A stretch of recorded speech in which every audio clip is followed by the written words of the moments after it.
Akkamiirtu daawwattoota keenya kan hordofaa jirtan kun OBN International. Guyyaa har'aa keessummoota lama qabadhee dhiyaadheera. Keessummoonni keenya Qajeelaa Qannaa fi Eebbisaa Naggasaati. Eebbisaa Naggasaa gaazexeessaa ispoortii OBN kan turee fi Qajeelaa Qannaa immoo hooggansa garaagaraa irratti OBN keessatti kan hojjetaa turedha. Dhimmoonni nu irratti mari'annu OBN eessaa ka'ee eessa ga'e bu'aa bahii akkamii keessa darbe kan jedhu irratti. Akkuma beekamu OBN yeroo garaagaraatti guddina garaagaraa agarsiisuudhaan amma immoo chaanelii lammaffaa banatee jira. Dhimma kanaaf dhimmoota kabroo irratti waliin mari'annaa hanga xumuraatti waliin turaan afeerraa keenya.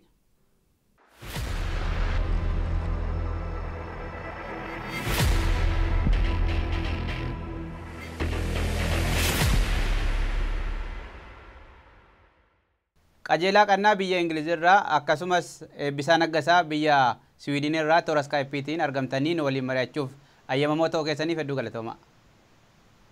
Galatoomeetas. Guyyaa har'aa dhimma miidiyaa irratti kan mari'annu keessumatti miidiyaan Itoophiyaa sadarkaa maalirra jira kan jedhudha.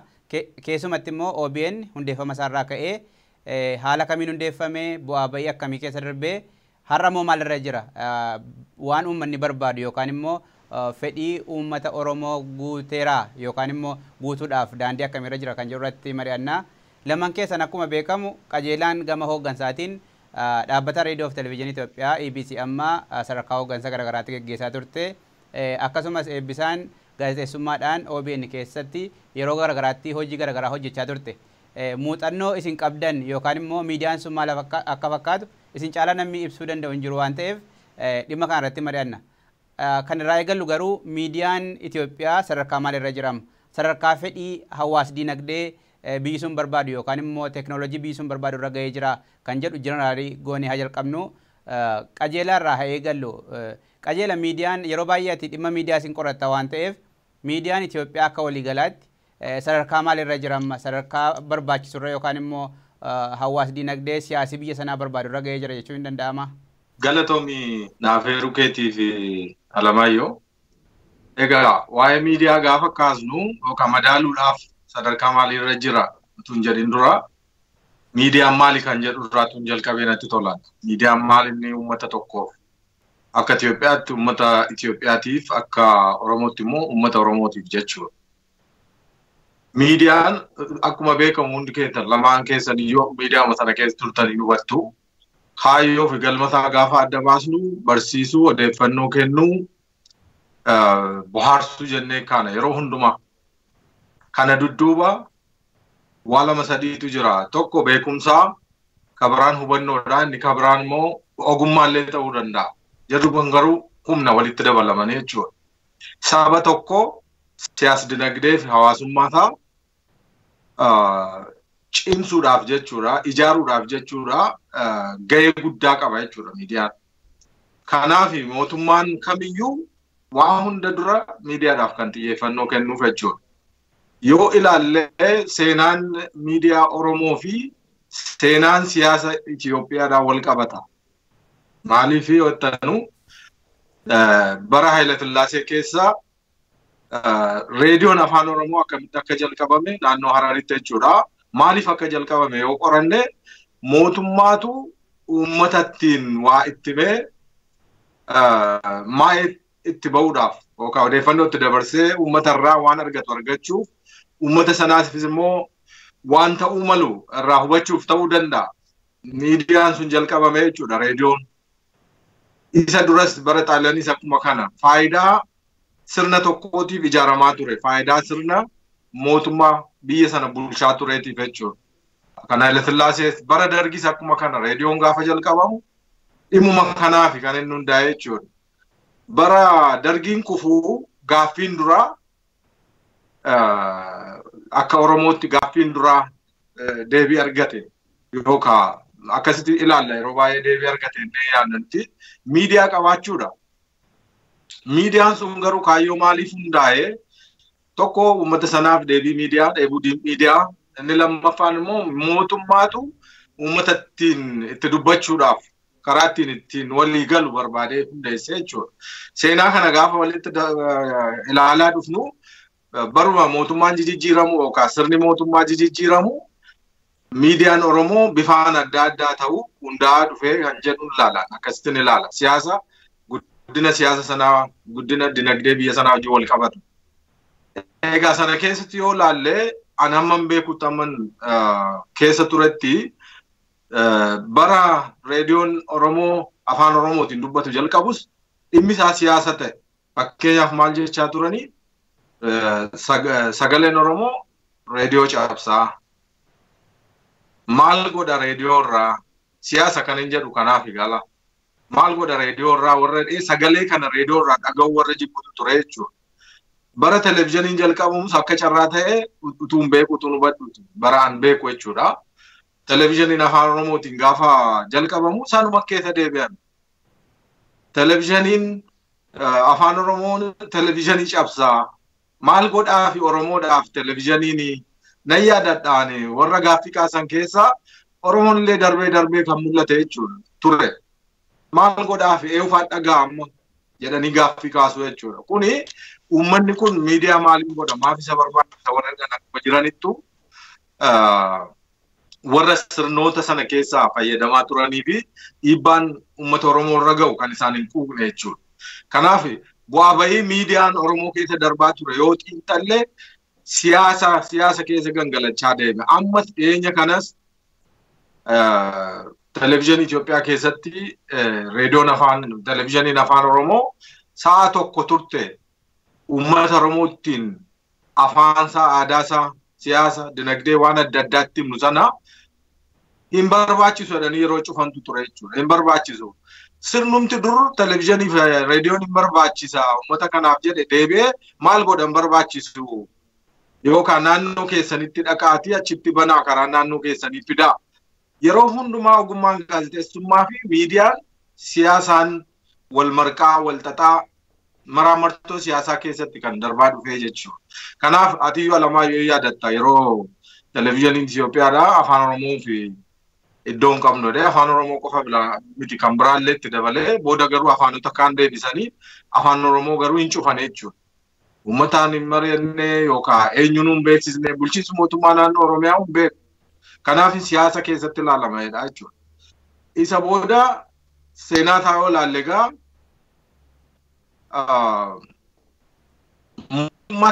mootummaadhumatu darbe uummati kun miidiyaa isa barbaachisaa. Miidiyaan isaaf malu immoo ijaaramuu qaba kan jedhu harka mootummaa galee jechuudha harka bulchiinsa mootummaa naannoo Oromiyaa yeroo sanatti. Kanaaf bulchiinsi mootummaa naannoo Oromiyaa miidiyaa mataa isaa of danda'ee akka qabaatuuf uummanni kun gara dhaabbata raadiyoo Oromiyaa hundeessuutti ce'ame jechuudha. Isa dura garuu sagantaaleedha kan hojjechaa turre. Fakkeenyaaf ati sila kaastee Satabaa'oo sagantaa televezyiinii Oromiyaa jechuudha. Akka carraa ta'ee yeroo sagantaan sun jalqabamu biiroo beeksisaaf quunnamtii Oromiyaa dhaabbata jedhu keessatti sagantaa isaan sa'aatii tokko torbaniin hojjetan torbanitti al tokko sa'aatii tokko qilleensarra akka ooluuf dhufaa turetu isa maaliif sagantaan sun maal jedha sagantaa reediyoo fi TV Oromiyaa jedha. Satabaa'oo jechuun Oromiyaa irraa waan dhufuuf akkas jedhama ture. Maqaa kanas sagantaa reediyoo fi TV Oromiyaa ishee jettu irraa fuuneeti kan Satabaa'oo jedhu. Ishee dhumtillee uummata kanatti waa tokko himti waan ta'eef hin jaallatamtu turte kan jibbu gaaffiettu yoo kaaste kan jibbu warra uummata Oromoo jibbu warri jibbu sun har'as jiru uummata Oromoo keessas jiru ollaa uummata Oromoos jiru wajjin jiraatu jechuudha. Wanni guddaan maal inni Oromoon miidiyaa qabaachuun yeroo hundumaa chaalenjiidha. Dhiibbaa siyaasaa qaba. Kana keessa darbee dhufeeti gaa dhaabbatni reediyoo fi televezyiinii Oromiyaa kan hundaa'e gaaffii keetti deebi'uudhaaf eebuu saba kanaa guutee raawwattee hin guunne biyyuma kamittuyyuu dhibbaa dhibbatti eebuu miidiyaa sabni tokko qabu guutuudhaaf miidiyaan baay'ee hojjechuu tararaatan kan biyya keenya dhiisiti biyyuma guddate keessattuu jechuudha. Kanaaf uummata Oromoof immoo gana hin hundoofneyyuu miidiyaan eebuu saba kanaa guutuutii mitiiti. Sadarkaa sanatti waan kaasnu hin qabnu jechuudhaan gamagamni koo kana ganaadha nu barbaachisa dabalataan babal'achuu qaba. Ogummaan immoo itti dabalataan guddachuu qaba.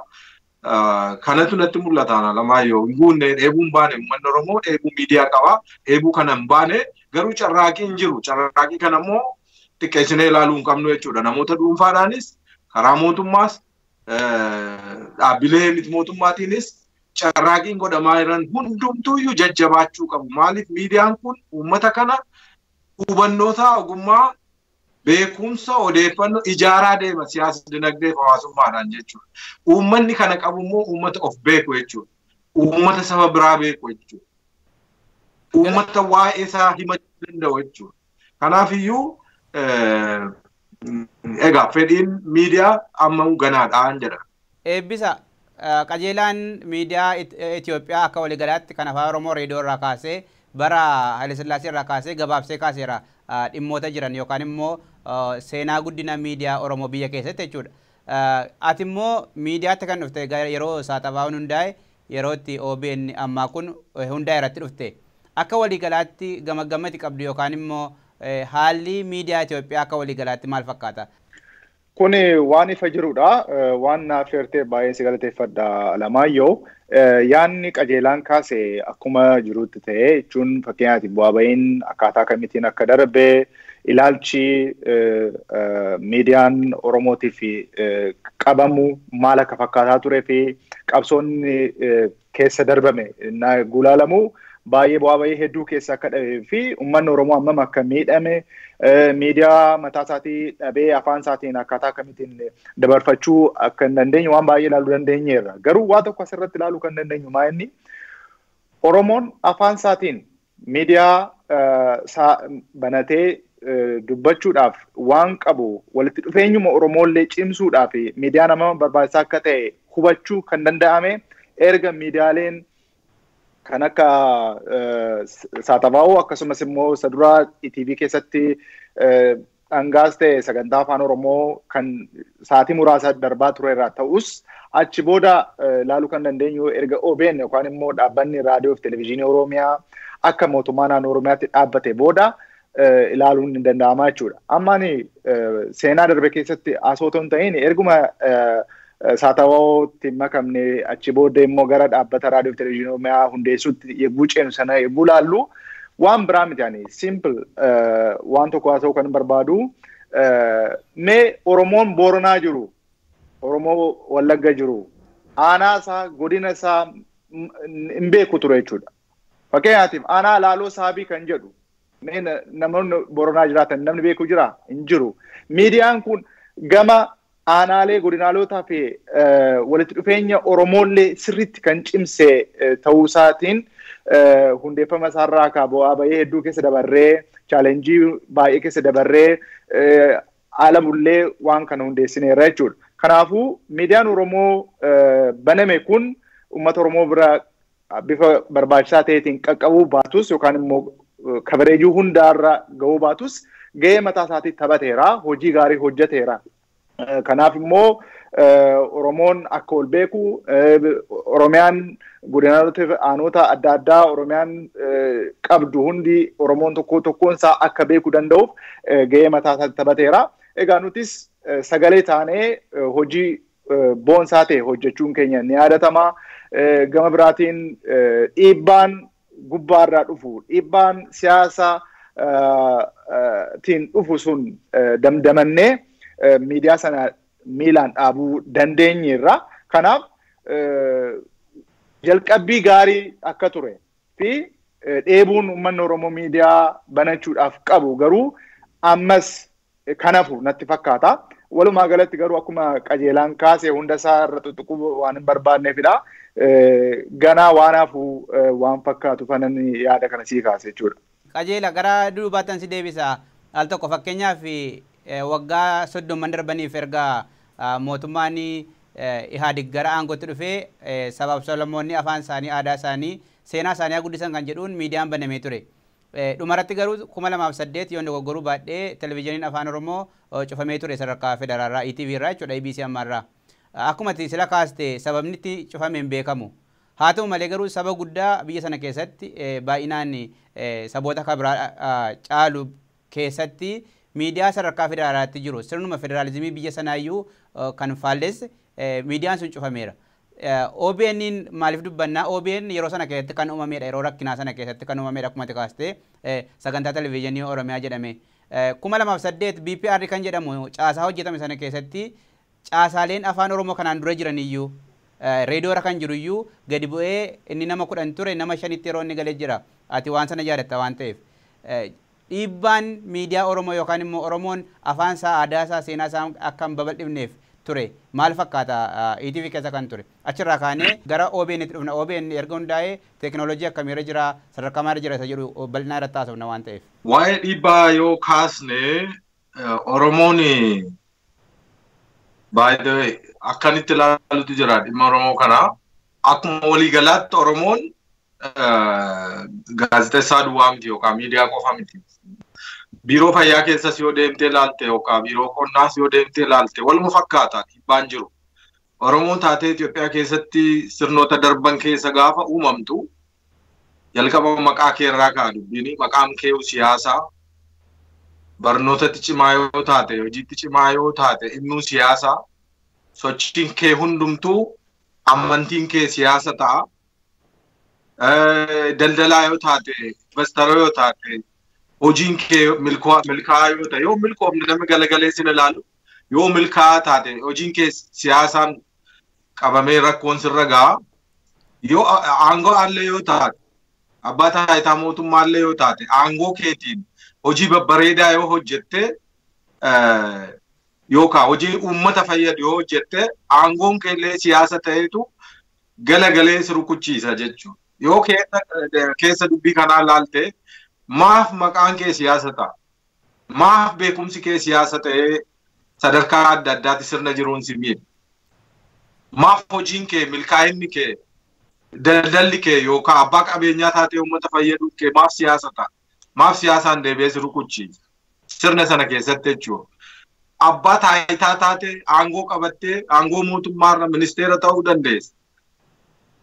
Pirezidaantii illee ta'uu dandeessa. Fakkeenyaaf akka pirezidaantii Nagaasoo Gidaadaa yoo kaastee ilaalte jarri kun isaan duras warra turan ammallee warra jiran yoo ilaalte baay'een isaanii utuu aangoo qabanii waan gaarii yoo dalagan wanni isaan dalagan sun siyaasatti taattee sirna sana keessatti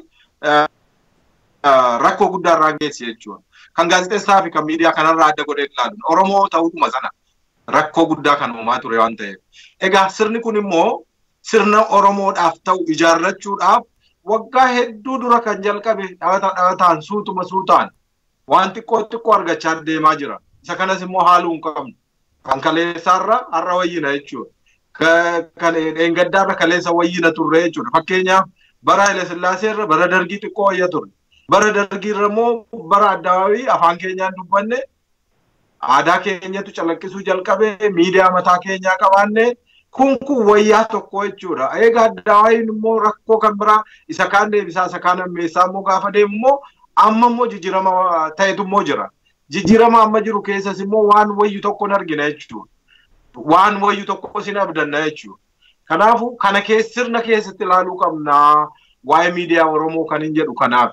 Bara sana bara reediyoo fi televezyiiniin afaan Oromoo cufamu nan yaadadha ani sirriitti tokkoffaa uummata Oromootu wal bare akka tillaa bisaan tuqee bira darbe jechuudha. Uummata Oromootu wal baruu jalqabe. Gujiidhaa ka'ee uummanni Qellem Wallaggaa Gidaamii jiru, uummanni Walloo Kamisee jiruu fi uummanni Moyyaalee jiru Harargee warra Jaarsootu warra Walloo jiru wajjin wal bare jechuudha. Uummata kanattu giddugaleessa kaabaa kibbaa fi iddoo jiru hundumaa addunyaa mararraa jechuudha. Miidiyaa mataasaa qaba waan ta'eef waa'ee isaa dhaga'uu jalqabe. Waa'ee isaa kanammoo waa'ee warra kaanii dhaga'uu wajjin wal bira qabee ilaala jechuudha. Waa'ee Oromoo gaafa dubbattu, waa'ee saba isaa wajjin jiraatu, waa'ee biyya sanaa, waa'ee addunyaa keessatti ilaalta waan ta'eef. Uummati kun dhugeeffannaa mataasaa danda'e. Dhugeeffannaa fakkeenyaaf amma waa'ee sirnaa gaafa kaasu gadaan Haawayyaa, gadaan deemokiraasii qabaa jechuu jalqabe jechuudha. Waa'ee aadaa gaafa kaasu waa'ee waaqeffannaan bareedaadhaa ana ibsaa jechuu jalqabe. Waa'ee amantii gaafa kaasu waa'ee maal irreecha fakkeenyaaf yoo kaaste irreecha waggaa waggaatti qilleensa irra oolaa jiru kana keessatti of ilaalee kana Haawayyaa kana keessatti of ilaala jechuu jalqabe jechuudha. Wal bare karaa miidiyaa. Kun maal uume yaaddoo guddaa uume sirna yeroo sana ture irratti. yaaddoon turre silaa akka opportunitiitti yookaan akka carraa gaarii tokkootti fudhatanii uummata kana tokkoomsuudhaaf deebii waan danda'an deebiitti kennaa waan hin dandeenye immoo uummanni akkatti deebii kennu gochuun hin danda'ama ture.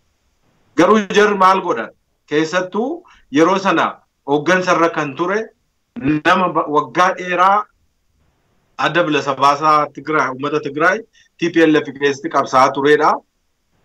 Waan kaayyoo qabsoo isaaniitiin illee wal faalleessu miidiyaan afaan Oromoodhaa hin barbaachisu. Gara naannoo deemee daqiiqaa 30 torbanitti yoo hojjettanii qilleensarra oolchitan gaadha uummata kanaaf jedhee jechuudha. Tokko hooggansarraa maddaa lammaffaan nama isaa ol yeroo sana ministeera ta'ee biyya sana bulchu yookaan siyaasaan aangoo olaanaa qabu irratti illee rarraa jechuudha wanni kun. Namni sunis hin barbaanne jechuudha. Akka sirnaatti waan barreessanii lafa kaa'anii sirni kun afaan Oromoo as keessatti hin barbaadu waan jedhan qabu. Heera mootummaa irra jira mirgadha. Heera mootummaa giddugaleessaa mootummaa kan mootummaa naannoo hundarra jira mirgadha. Garuu maal godhan? Egaa siyaasaan ilaalaman hin jedhu isa kana warri aangoo irra turan warri siyaasa sana asiifachi maraammartuu ittiin taphachaa oolan hin barbaachisu gara jedhutti deemanii jechuudha. So kufaatiin sirna sanaa waan akkasiirraa jalqaba. Uummanni Oromoo miidiyaan barbaadu jecha itti argisiistee dhossu jechuudha. Waa inni ilaalaa ture. Yaadatta yoo ta'e irreecha kabajuuf yeroo itti karoorfattanitti ture kan inni cufame. Alamaayyoo yeroo sana achi turteetta ta'e sirriitti yaadadha jechuudha. Maaf dabarsitu irreecha maaf qilleensarra oolaa jedhanii warra gaafatan. Irreecha jechuun lafatti uummanni Oromoo sagalee isaa dhageeffatu, lafatti wal baru, lafatti aadaa uffannaa isaatii, aadaa faayaa isaatii, afaansaa, sirba geelloo weedduusaa itti argisiifatu ture jechuudha. Iddoo biraa waltajjiin qabuuf bakka sanatti fudhatee bahe. Isa kanatu maaf argisiiftu kan jedhu gaaffii ta'aa ture jechuudha. Kanaaf dubbiin dubbii miidiyaa miti. Dubbiin dubbii uummata kanatti dhufeedha jechuudha. Har'as kan ta'aa jiru kana natti fakkaatan. Kanaaf yeroo itti saatabaa'oon jalqabame mootummaan naannoo Oromiyaa yeroo sana ture lakki miidiyaa na barbaachisaa. Uummati kun miidiyaa barbaada jedheetu bajata ramadee ogeessota karaa adda addaa barbaadee miidiyaa naannoo kan mataa isaatii hundeessuutti ce'ee jechuudha. Kun deebii tokko sirnuma badaa sana keessa xiqqoo seesa ta'u wanni deebii argatu immoo qaamni deebiitti kennuu danda'u immoo achuma keessa ture jechuudha. Hundumaa faallessuu, hundumaa mormuun sirrii miti. Isa kanas sirriitti hubachuun nurra raataa jechuudha. Mootummaadha kan jalqabe. Uummata miti miidiyaa sana kan dhaabe dhaabbata reediyoo TV Oromiyaa mootummaa bulchiinsa mootummaa naannoo Oromiyaa namoota achi keessa jiran tu hundeesse. Haa ta'u garuu maallaqni dhaabbata sana hundeessu galiidhuma gibiraan maaliin uummatarraa walitti qabamuun waan ta'eefu uummati gahee guddaa keessaa qaba jechuudha. Kanaaf egaa qabsoodhaanitu hundaa'ee jechuu nan danda'an miidiyaa qabsoodhaan hundaa'e. Miidiyaa namoonni baay'een hundeessuuf jecha hojiirra tarreeffataman. Aangawoonni baay'een kan itti miidhaman. Ogeeyyiin gaazexeessitoonni hedduun miidiyaan barbaachisa. Afaan Oromootiin hojjechuu qabna sababa jedhaniif yookaan gaaffii sababa kaasaniif mootummaa sana biratti mootummaa giddu galeessaatis even sadarkaa naannootti illee namoonni biyya sana gadhiisanii baqatan hedduutu jira. Kanaaf maali sirna sana keessatti ilaalla kan hin jedhu sirni sun sirna uummata Oromootiif yookaan uummata deebii gaaffii uummata Oromootiif deebii sirrii kennuudhaaf hundaa'e tun taane gaaffii uummata Oromoo hamma ta'e itti argisiisaatti darbachaa isa caalummoo gad irratti ukkaamsaa isa immoo faayidaatti jijjiirrachaa sirna deemuu fedhu ture jechuudha. Kanaaf ani bifa kanaa ilaala. Miidiyaa yookaan immoo seenaa miidiyaa Oromoo kan kaasnuuf eessa jirra jechuudhaaf eessa turre kan jedhu akka uummati yaadatuu fi nus akka yaadannuuf maaliif kaleessa bakka turre hin beeknu taanaan har'a sadarkaarra jiru hin beeknu waan ta'eef. Kanaaf dhimmi keenya inni ijoon har'a irratti dubbannu dhimma OBN eessaa ka'ee eessa ga'ee sadarkaa maalirra jira kan jedhudha. Qajeelaan akka makaasteetti OBN qabsoodhaan kan inni hundaa'ee jetteetta. qabsoo sana immoo rakkoo uumametu akka Oromiyaan akka naannoo Oromiyaatti miidiyaa mataa isaa danda'e kan naannoo akka hundeessuuf hooggansa yeroo sanarraa kan ka'edha kan inni hundeeffame akka maqaa isaa jirtuttis hojiin OBN eessaa ka'ee eessa ga'e kan jiru irratti gara eebbisaatti hin deebi'a. Jalqaba gaafa eegartan duwwaarraa kakaatan beekamaadha mana kireeffatanii eebbisa. Mee haala jalqaba sanaa nu yaadachiisi maal akkamittiin hundaa'e OBN jalqabarraa ka'e? Isa dhugaa dubbachuudhaaf OBN ammaa yookaan immoo dhaasoo yookaan immoo dhaabbanni raadiyoo fi televezyiinii dura maqaa isaa geeddarrateera waan ta'eef isa dhugaa dubbachuudhaaf akkaataatti hundeeffame too namni seenaa kana duubatti deebi'ee barreessee kaa'ee dhaloota dhufuuf seenaa gaarii gumaata gaarii kaa'ee tan amana. Sababii isaa maal sitti fakkaate baay'een keenya dargaggoota yuunivarsiitiidhaa baanee kallattiidhaan hojii kanatti seennedha jechuudha.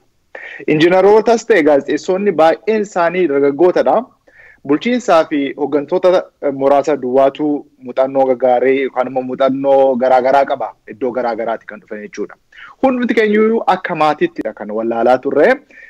Akka maatiitti wallaaluun keenya immoo miidicha sana jabeessuudhaaf tarkaanfachiisuudhaaf carraa nu uumeera jechuudha. Kanaafuu bu'aa bahii hedduu keessa dabarreerra. Keessumaa gufuu kan nuti ta'ee ture akkamittidha miidiyaa kana kan jalqabamu jechuun dhiibbaan garaagaraa dhufaa jira. Muuxannoo hin qabnu. Warri muuxannoo qaban warra muraasaa. Warri televezyiinii Itoophiyaa keessatti hojii kan irra hojjetamanii ari'aman immoo gara Adaamaatti deemuun waan akkasii kana fedhii kan agarsiisne turaniiru. Sababa kanaatiif walta'insaan jaalalaa fi tokkummaadhaanidha miidicha sana kan tarkaanfachiisne jechuudha. Qe'ee sanarraa kaasee onaa ture jechuudha. Waan tokko hin qabu ture jechuudha. Biqiltuu sana jalqabeellee nutu dhaabe jechuudha. Achuma dhaabee akka mana keenyaatti achuma bullee ala bullee ijoolleen riippoortaroonni garaagaraa dhaqanii baakiloogii adda addaa hojjechuudhaan wanti hojjetame hojii boonsaadha jechuudha. Ani akka fakkeenyaatti yoon sii kaasee wayita intarneetillee yeroo dhabneetti maallaqa suma mootummaa nu kaffaluurraa dhaqnee mana intarneetitti oduu hiiknee dhufneeti kan nuti dubbisaa turre jechuudha.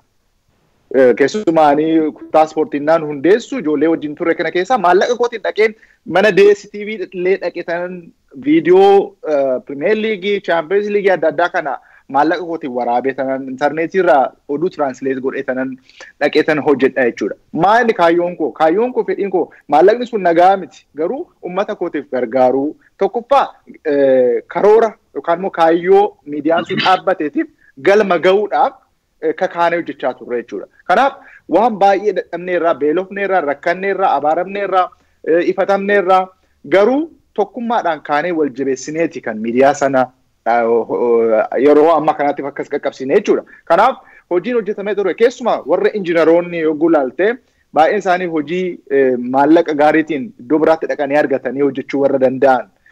Iddoo biraatti qaxaramanii sirriitti maallaqa gaarii argachuu warra danda'an dhufaniiti kan isaan dhaabbata raadiyoo fi televezyiinii Oromiyaa hundeessuu keessatti gahee isaanii taphatan jechuudha.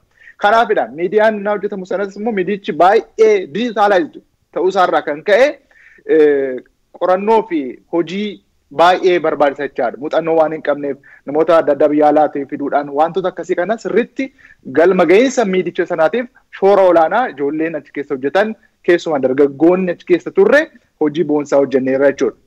Kanaaf wanti gaabbinus hin jiru. Ani amma akka mana abbaa kooti akkan yaaduttan mana sana yaada. Yoon biyya galellee dafee jalqaba kanan dhaqee daawwadhu mana sana jechuudha. Maaliif manni sun uummata kootiif wanta gaarii akka hojjennuuf taaneerraa sirrittis kaka'umsa gaariitiin uummata keenya tajaajilleerraa godinaalee fi aanaalee Oromiyaa hunda guutuu keessa naanna'uudhaan waan qaban yaraas ta'u gaariis ta'u waan dadhaban waan hin qabne hundaayyuu gabaasaa turre faamilii gooneerra jechuudha. Kanaaf qabsoon kanaan dura taasifame keessatti egaa haphachaa dhufeera waan hundumtuu gaa jalaan deemaa jira. Tarii bulchiinsaa sirrii ta'uu dhiisuu danda'a. Garuu hojiin hojjetame hojii boonsaa. Miidiyaan isaayyuu akka Oromootti banamuunsaa gibira haadholii Oromootiin banamuunsaayyuu waa tokko jechuudha. Namni tokko sagalee ta'uu danda'uunsaa waan gaariidha. Kanaaf hojiin dabarsine hojii boonsaa akka ta'ee fi bu'aa bahii hedduu keessa dabarreerra. Kana hidhee dubbachuu danda'u muraasaan dubbachuu danda'a. Maaliif seenaa guddaadha OBN wanti dabarse. OBN keessatti ijoolleen amma jiran keessumaa achi keessa jiran hundi isaanii amma gara hooggansaatti illee dhufaa jiru.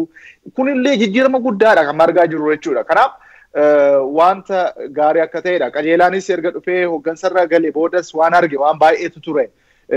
Ijoolleen hammam fedhii akka qaban sabboonummaa dhugaa ijoolleen achi keessa jiran qabaatanii miidiyaa sana ceessuu irratti gahee olaanaa taphachuu danda'aniiru. Ammas taphachaadha jiru kan jedhuun amana garuu irra caalatti hojjechuun akka danda'amus immoo ifadha jechuudha Alamaayyoo. Qajeelaati erga barumsa kee xumurtee gaafa ETV'tti deebitu hooggansa sadarkaa dookumentarii daayirektara turte kutaa oduuf tibbanaa irratti hoogganaa turte yeroon achi turesi.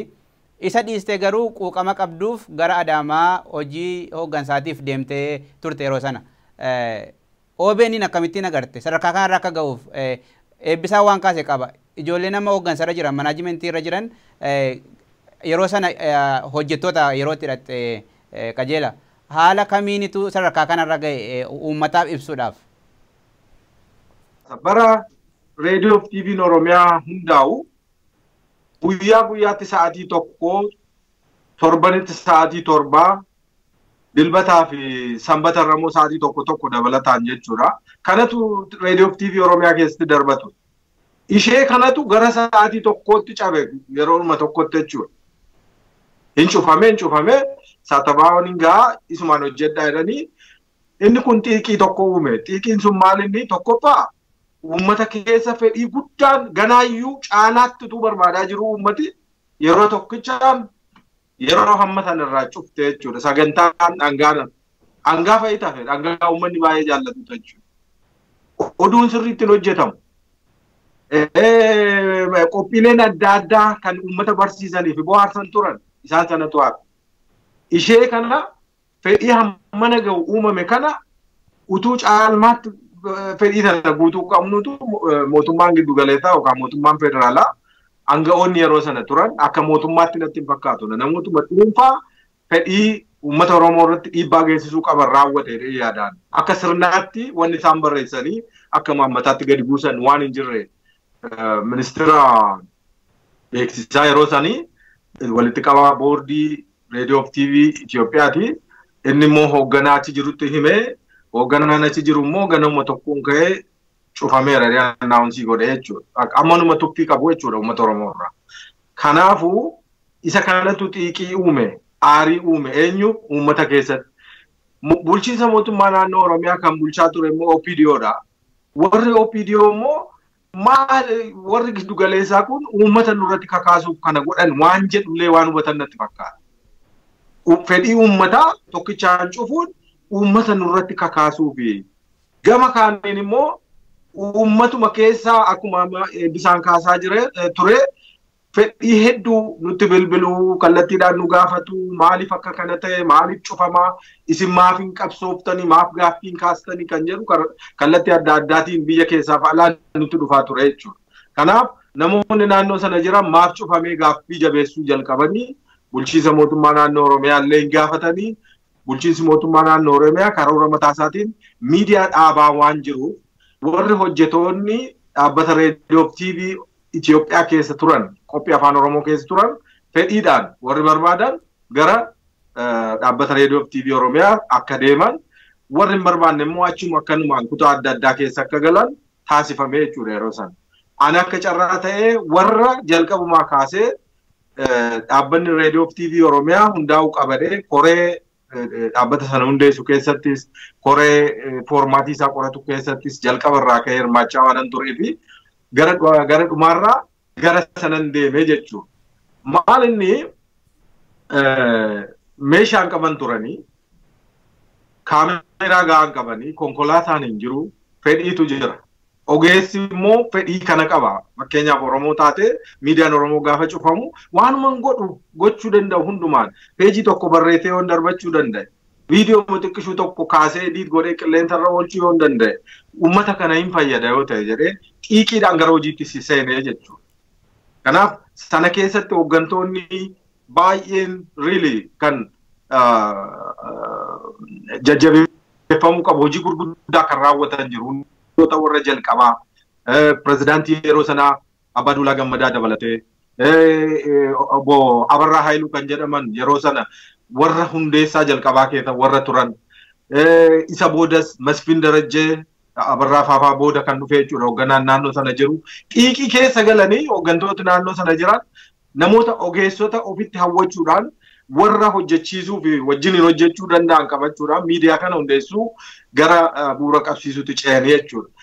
Baay'ee kun jalqabamee waggaa 2-3 guutin miidiyaan Oromoo ofii isaatiin of danda'a jechuudha. Waan guddaa hedduu guuteetu hin taane waanuma qabu sanaan waan wayyaa hojjechuu danda'a.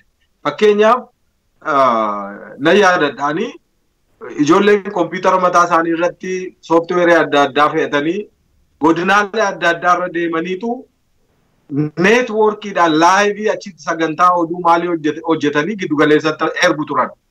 Waan akkasii kun miidiyaa ETV keessatti hin baran.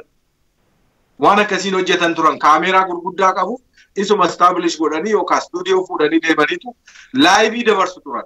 So teknooloojiin simplified ta'aa waan dhufeef ijoolleen reediyoo fi TV Oromiyaa keessatti boodana kana dhufanii qaxaraman teknooloojii kanatti fayyadamuu jalqaban jechuudha. Kanaan qabiyyee miidiyaa babal'achaa sa'aatiin isaallee jalqaba sa'aatii 2 achi sa'aatii 4 sa'aatii 6 sa'aatii 24 ta'aa deemee jechuudha. Kana keessatti namoota gahee guddaa taphataa turan dagatamuu hin qabnetu jira miidiyaa sana hundeessuu keessatti. Maqaadhaan namoota kaasuun hunda isaanii dha'uun rakkisaa ta'uu danda'a. Garuu waan hin dagatamne tokko kaasuun barbaadaa. Bara 2007 jalqaba irratti fakkaata. Miidiyaa waliigalaa akka biyyaatti akkasumas ogeeyyiin isa quunnamtii magaalaa Bahar Dar bulchiinsa mootummaa naannoo Amaaraa irratti jechuudha. Magaalaa Bahar Dar irratti walgahii tokkotu ture. Walgahiin sun maal mari'ataa akkamittiin hojii sabquunnamtii babal'isnaadhaa fi akkamittiin hojii miidiyaa cimsinaa mata dureen isaa jechuudha. Achi irratti kan hirmaatan ogeessotaa fi geggeessitoota gara caalu ogeessota gurguddoo geggeessitoota. Dhaabbanni reediyoo fi televezyiinii Oromiyaa hundeeffamee waggaa 3 guutiin waggaa 3-4 guutiin sababa fudhatamummaa isaa dabalaa deeme. Yaadatti yoo ta'e namni ispoortii ilaaluuf televezyiinii Oromiyaa laayivii kallattii adda addaa addunyaa irraa tamsa'u ilaaluudhaaf televezyiinii Oromiyaatti suwichii gochuu jalqabe. Sagantaalee hawwatoo ta'an, sagantaalee bashannanaa, sagantaalee barnootaa, oduu fi tibbanaa babbareedoo ta'an hojjechuutu jalqabame jechuudha. Namni maal jechuu jalqabe? Even miidiyaan kun miidiyaa waggaa 50-60 dura hundaa'e. Dhaabbata reediyoo fi TV Oromiyaa Itoophiyaa yookaan EBC yeroo sanaa caaluu yookaan gara kompiit gochuu ittiin dorgomuutti dhufe jechuudha. Kun maal uume mootummaa giddu galeessaa biratti? Jarri kun waan hundumaa hundeeffataniiru miidiyaa mataa isaaniitii banataniiru garamitti deemuu kan jedhu waan hin malle tokkotu yaada isaanii ilaalcha isaanii keessatti uumame jechuudha. Kanaaf Bahar Dar walgahii irratti walitti nu qabanii ani hooggansan ture taanaa Director olaanaan ture dhaabbata raadiyoo fi TV Oromiyaa OBN keessatti jechuudha. Yeggoos hoogganaan dhaabbata sanaa kan ture Masfin Darajjee ana hoogganaa televezyiinii irraa Habtaamuu kan jedhamu dhimma teknooloojii kana kan qindeessu jechuudha. Habtaamuu Daargee nu sadantu hirmaate walgahii kana irratti. Maal jedhani warri mootummaa giddu galeessaa ministeeronni waltajjii sana geggeessanii maqaan hin dubbadha. Maaliif jarri kun daba guddaadhaaf deeman waan ta'eef bara sanas jechuudha. Barakat Simoonii fi Zaraay Asgadom kan EBC hoogganaa ture yeroo sana jechuudha. Tokko tokkoon walgahii hammana ga'u irratti dhaabbanni reediyoo fi TV Oromiyaa kan isaan Zaraa uummatu cufe waggaa 4-5 dura amma garuu deebi'ee EBC jala galuu qabaa istirateejii jedhu baasanii dhufanii jechuudha. Miidiyaan Oromoo gaafa ija argachuu jalqabu, ija godhachuu jalqabu, waan Oromoo kana Oromoo urgaa'u yeroo jalqabu achi jala deebi'ee galuu qabaa. Akka barbaadan micciiruuf akka barbaadan hoogganuuf yoo barbaadanis cufuuf jechuudha. So lolli guddaan ka'e hoogganaan yeroo sana ture Masfin Darajjee amma bakka hoogganu beeku garuu dhugaa dubbachuudhaaf kallattiidhaan falmee kun sirrii miti mirga heera mootummaallee kan faallessu nuti immoo akka hooggansa naannoo sana jirrutti kanaaf deebii kennuu hin dandeenyu. Kanaafiyyuu kanas hin fudhannu hin morminas warri kaanuu warri naannoleen kaan kibbi Tigraay even naannoon Amaaraa warri Beenishaangul Gumuz Gambeel hundumti isaanii warri Sumaalee dhaabbachuu qabu akka reediyoo fi TV Oromiyaa kanatti kan mataa isaanii dhaabbachuu qabu ejjennoo jedhu qabannee baanee jechuudha. Gaaffii ati waa'ee federaalizimii kaastee wajjin kallattiidhaan wal qabata. So centralize gochuutu yaadamaa ture bara sana. Centralize gochuudhaaf immoo kan Oromoo kana ishee jabanachaa turte kana cufuu yookaan of jala gashanii akka barbaadan gochuu jechuudha. Xiiqii sanatu miidiyaan kun akka sirriitti biqiluyyuu godha. Nuti akka opportunity itti fayyadamne jechuudha. Achi deebinee akkamiin teknoolojii babal'isnaa, even akkamiin studio keenya gara studio digitaalaa, virtual studio, high definition studio akkam gochuu dandeenya, live transmission yoo akkam gooneetu simply kaameraa tokkoof kompiitara tokkoon addunyaa barbaaddarra deemtee live akkamitti hojjechuu dandeessaa, ogummaa akkamitti cimsinaa kana hojjechuu jalqabne jechuudha. Deeggarsi mootummaa really dhugaa dubbachuuf namni yeroo baay'ee mootummaa yeroo komatu dhaga'an. Mootummaan bajata ramadee geggeessitoonni gurguddoon pirezidaantii irraa jalqabee achi turan maqaa maqaadhaan kaasuun hin danda'ama. Hamma wajjiniin hojjedhetti hamma obbo Alamaayyoo ta'umsaa hamma lubbuu isaaniitiin du'anitti addunyaa kanarraa darbanitti miidiyaa kana akka ija uummata Oromootiin ilaala. Bajata barbaachisu hundumaa isiniif ramada. Meeshaa barbaachisu hunda bitachuu dandeessu. Ogummaadhaan cimsaa jijjiiramaaf hojjedhaa isin mataan keessan jechaa turan jechuudha. Amma qajeelaan kan tuqee keessa waa'ee teknoolojii, waa'ee waan hundumaa simplify godhanii hojjechuu irratti ijoolleen kun halkanii guyyaa oma argatanii miti bara. Halkanii guyyaa xiyyeeffannaa guddaatti kennanii hojjechaa turan jechuudha. Saba kanaatiin miidiyaan sun kan guddachuu danda'e jechuudha.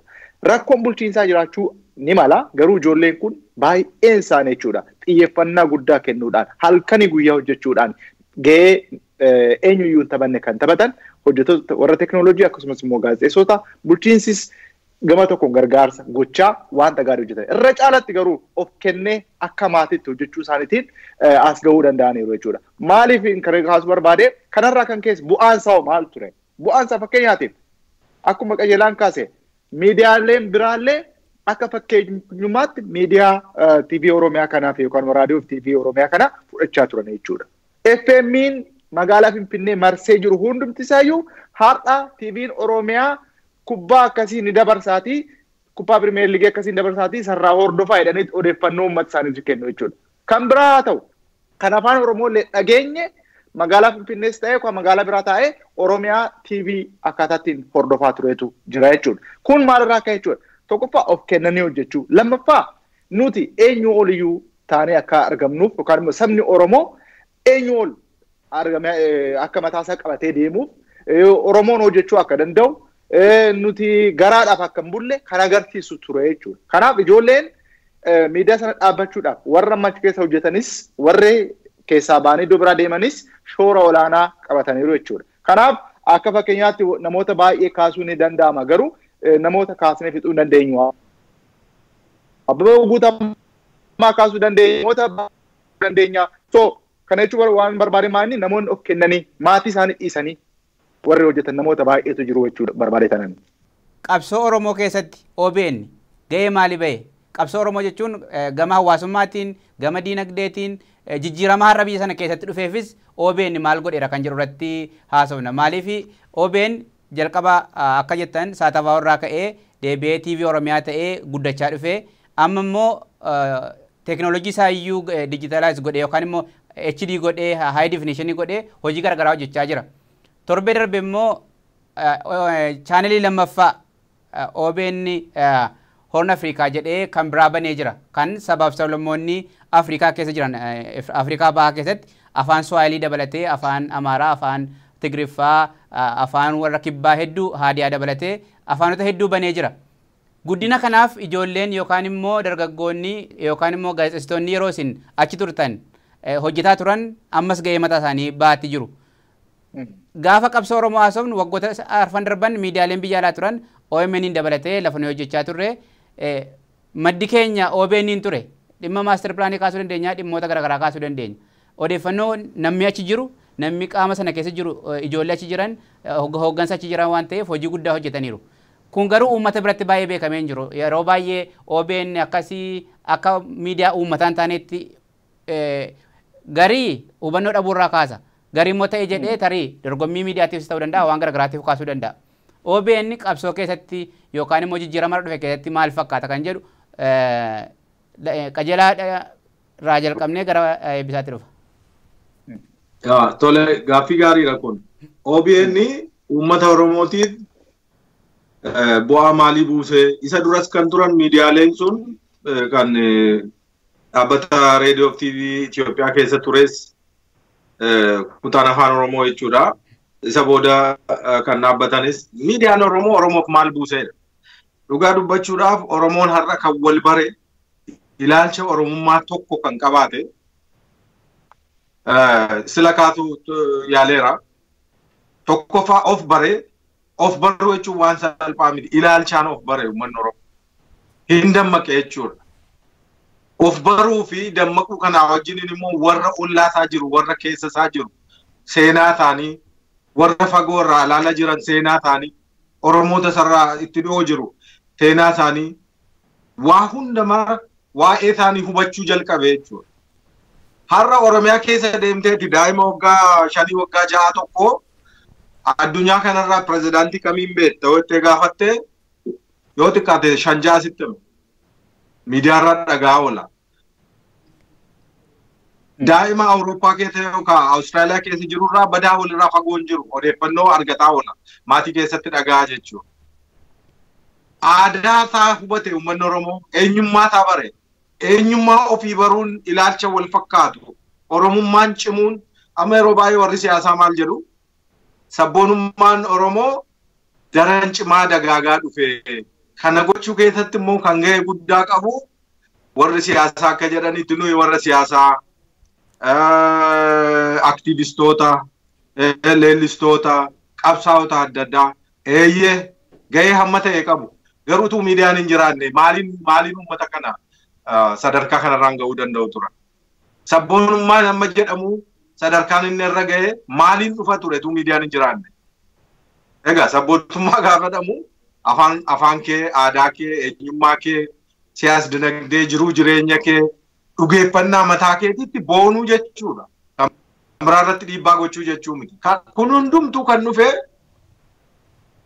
karaa miidiyaa odeeffannoo barnoota sagantaalee adda addaa darban irraa wantoota argamaniin barumsa idileedhaan kan dhufetti dabalataan jechuudha. Akkuma waliigalaatti wanni miidiyaa irraa baratan barumsa yookaan barnoota idilee keessatti ramadamaa isa gara caalu jechuudha jireenya ofii keessatti.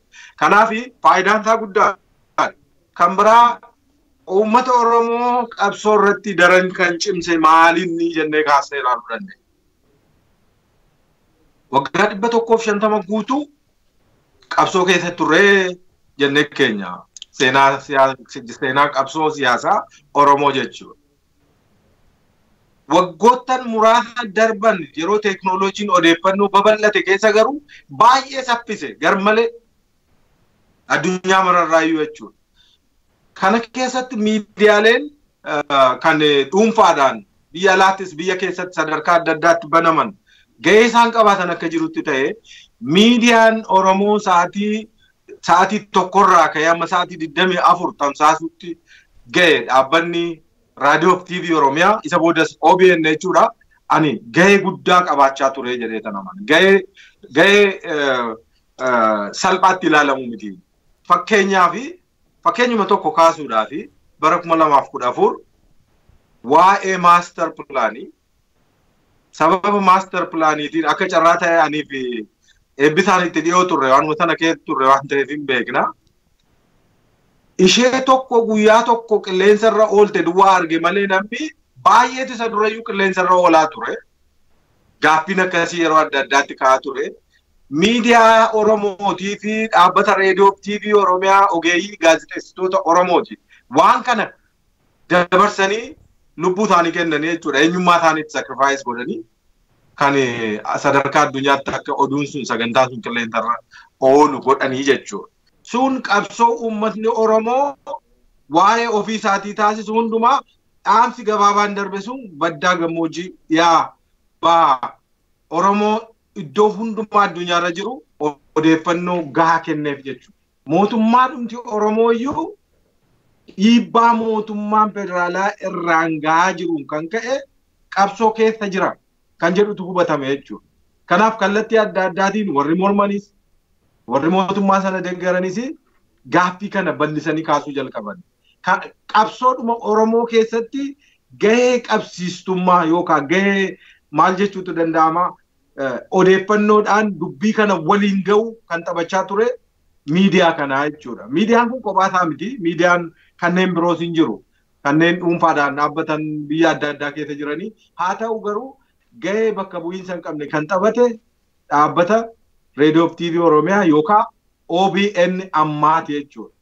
Namoonni baay'een fedhii keenya hin guunne, fedhii bashannanuu keenya hin guunne, fedhii odeeffannoo keenya sirriitti nuuf hin guunne, kan nuti barbaannurra kan ofii isaatii mootummaan barbaadu nutti gadi dabarsaa oolu komii jedhu kaasu jechuudha.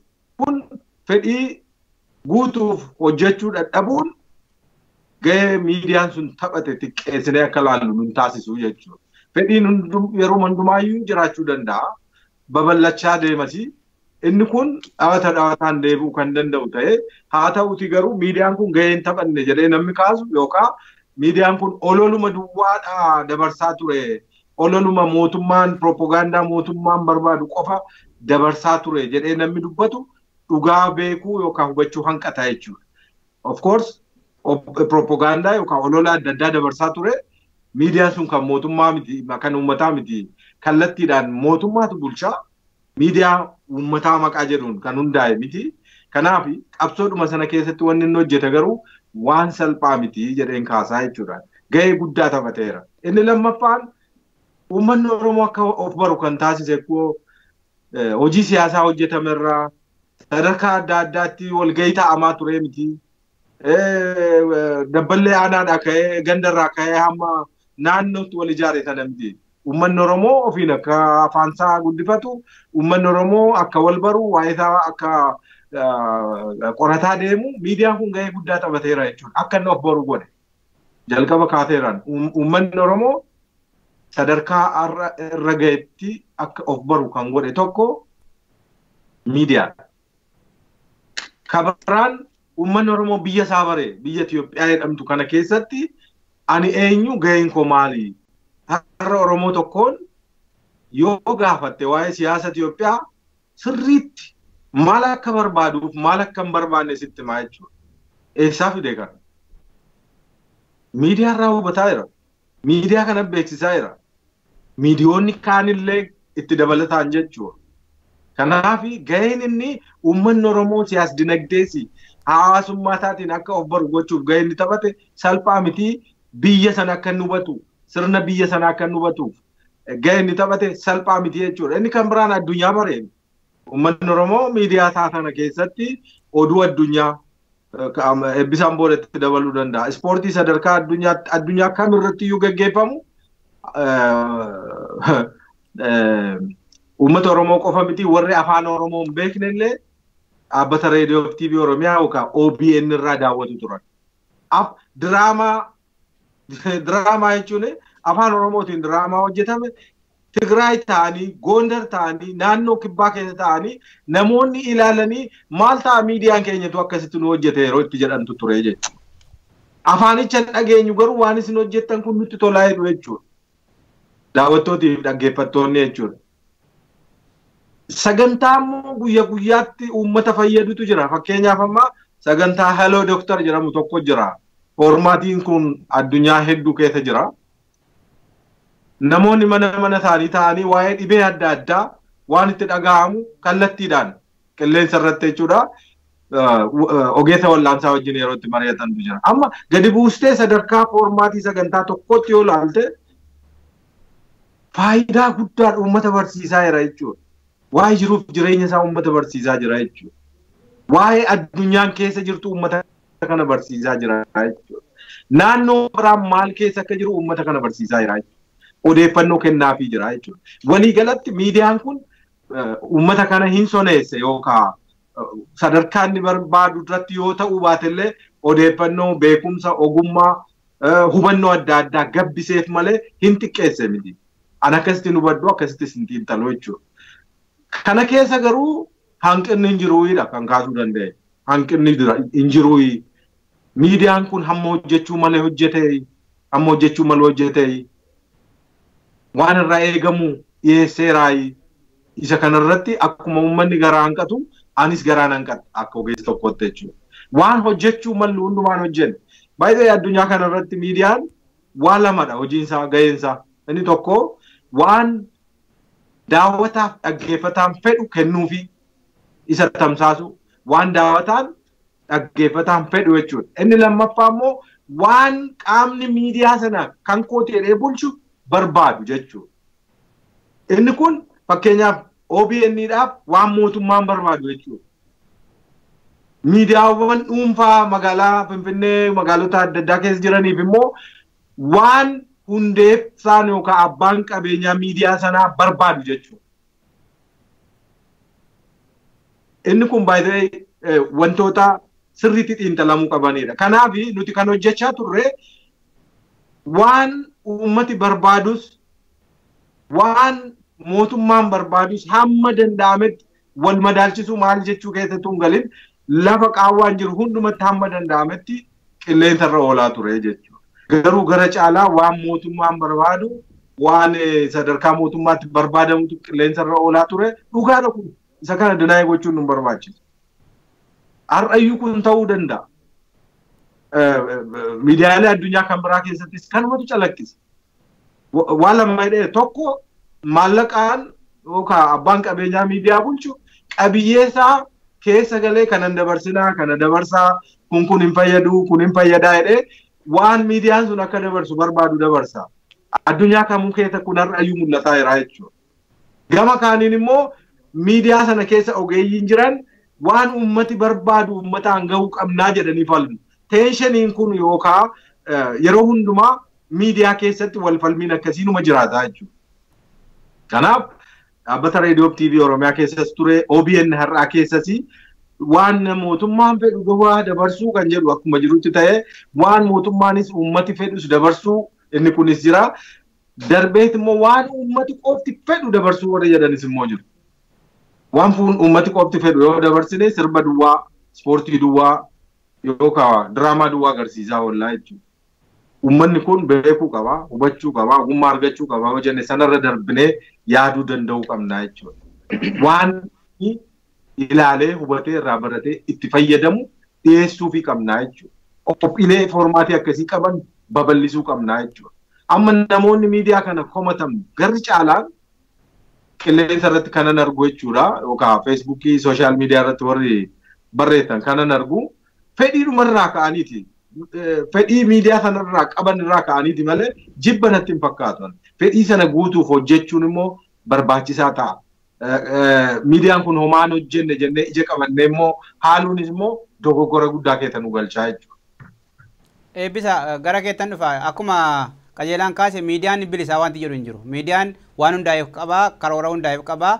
Garuu daangaa kaa'ame sana cabsanii uummata tajaajiluudhaaf deemuun waan jedhudha.